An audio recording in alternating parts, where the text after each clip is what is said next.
Membunuh siswi SMP asal Serdang Bedagai, Sumatera Utara yang tewas dalam karung goni akhirnya terungkap. Ya, pelaku merupakan pecandu narkoba yang tega membunuh hanya untuk mengambil sepeda motor milik korban.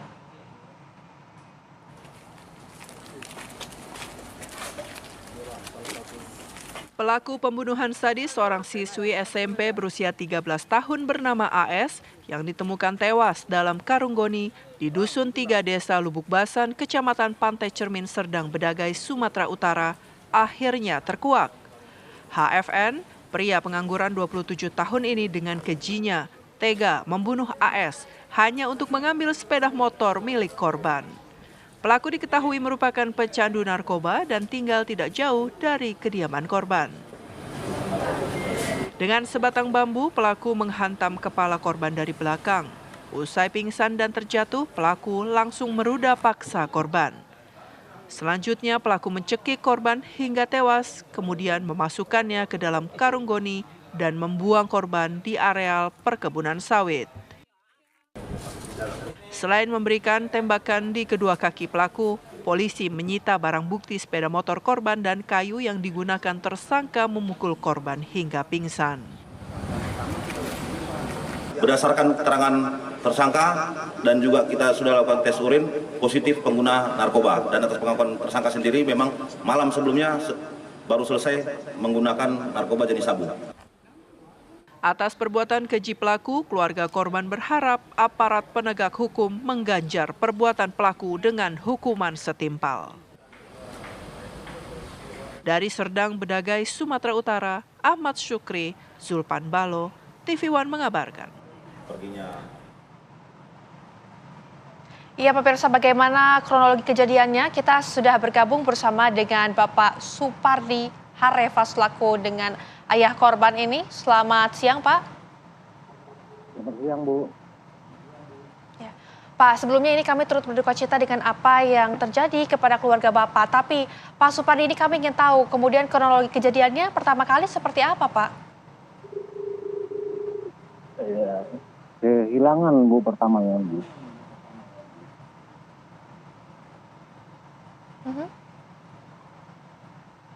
Hilangan dicari-cari pun nggak jumpa, dicari kemana-mana pun nggak jumpa, Bu.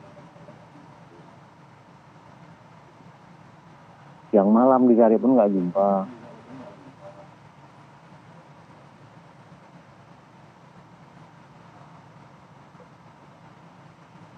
Baik, Pak Supardi. Baik, Pak Supardi, ini kemudian ketika pertama kali keluarga mengetahui kejadian ini, responnya seperti apa, Pak? Ya dicari, Bu, dicari. Cari dia dugaan dia itu diculik, Bu, bukan. Oke Pak, ini informasinya kan pelaku sudah tertangkap. Apakah korban atau mungkin keluarga ada yang mengenali pelaku ini, Pak? Nggak ada, Bu. Nggak ada yang kenal. Berarti Bu. tidak ada hubungannya sama sekali dengan pelaku ya, Pak? Nggak ada, Bu. Baik, Pak Supardi, ini kami juga ingin tahu kemudian komunikasi terakhir dengan korban seperti apa, Pak? Mungkin bisa diceritakan? Komunikasi terakhir. Nah, itu loh, dia sekolah jam 7 itu kan. Terakhir dia aku suruh beli minyak. Disuruh, bisa bikin minyak ayah 1,5 liter, aku bilang gitu sama si korban ini. Kalau dibilang dia mana duitnya ya? Katanya. Aku kasih lah duitnya. Udah dia ngantar minyak, suruh lagi dia membawa adiknya sekolah SD. Baik, ramah lah, memang ramah lah, waktu pagi itu ramah lah kami kan. Sama si korban ini. Ya nggak disangka lah kayak seperti ini kan, Bu.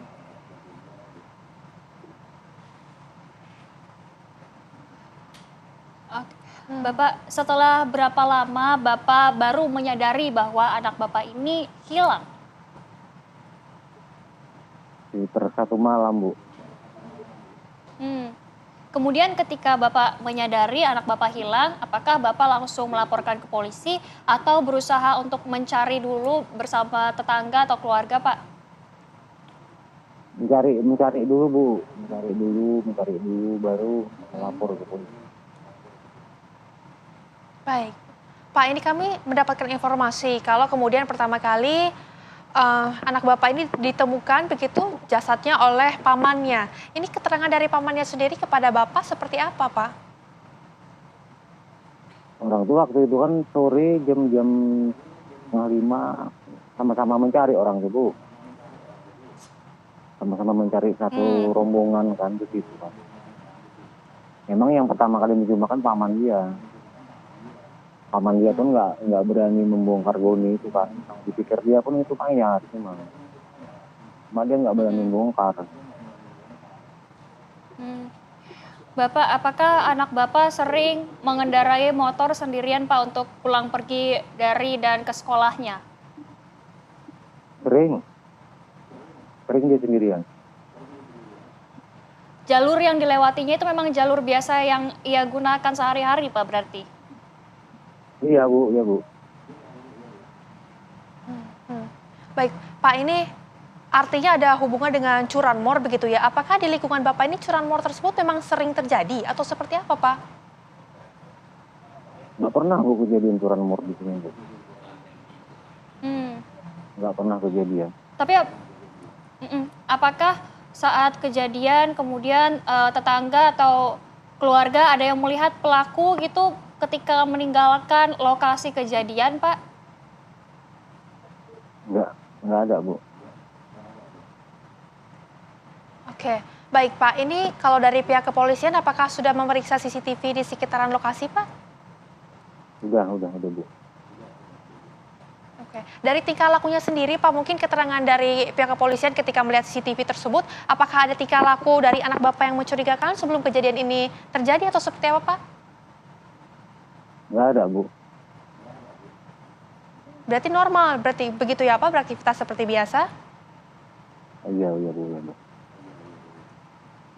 Pak, waktu hari kejadiannya tersebut, apakah pelaku meminta izin kepada Bapak? Karena dilihat dari CCTV terakhirnya ya, pelaku, maksud kami anak Bapak ini mengantarkan temannya dulu pulang ke rumah, baru anak Bapak pergi untuk kembali ke rumahnya sendiri. Ini anak Bapak sempat minta izin nggak untuk mengantarkan teman-temannya pulang? Nah, dia jemput kawannya dulu bawa kemari, baru dia suruh beli minyak. Dia jemput kawannya dulu ke rumah, baru suruh beli minyak. Baik Bapak, terima kasih banyak Pak atas waktunya pada siang hari ini Bapak. Sekali lagi kami ucapkan turut berduka cita ya Pak yang sedalam-dalamnya. Semoga kasus ini segera bisa mendapatkan titik terangnya.